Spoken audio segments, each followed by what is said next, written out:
જય માતાજી મિત્રો।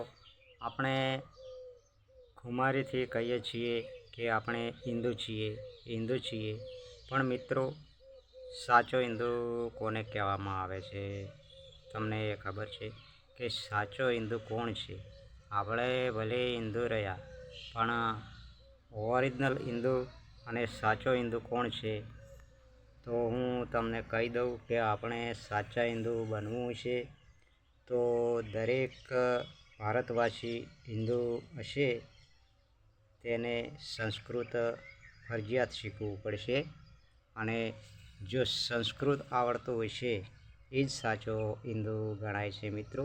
ભલે અત્યારે અંગ્રેજી શિક્ષણ બીજું બધું શિક્ષણ આગળ ગયું છે પણ આપણી હિન્દુ ધર્મની ભાષા સંસ્કૃત છે।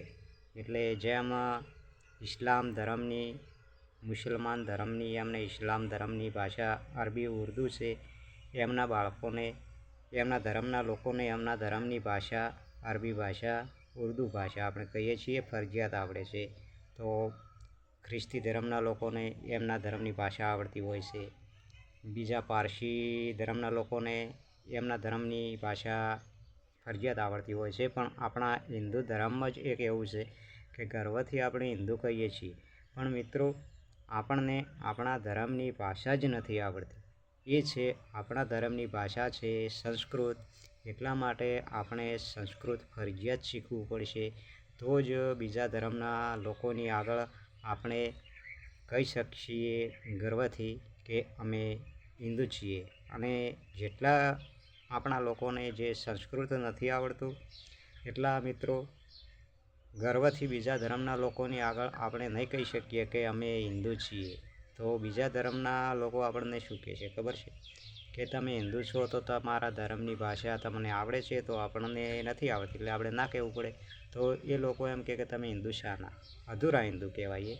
તો મિત્રો હિન્દુ બનવું હોય અને આપણે ગર્વથી આપણે બીજાના કહી શકીએ એવું બનવું હોય તો સંસ્કૃત ફરજિયાત શીખવું પડશે।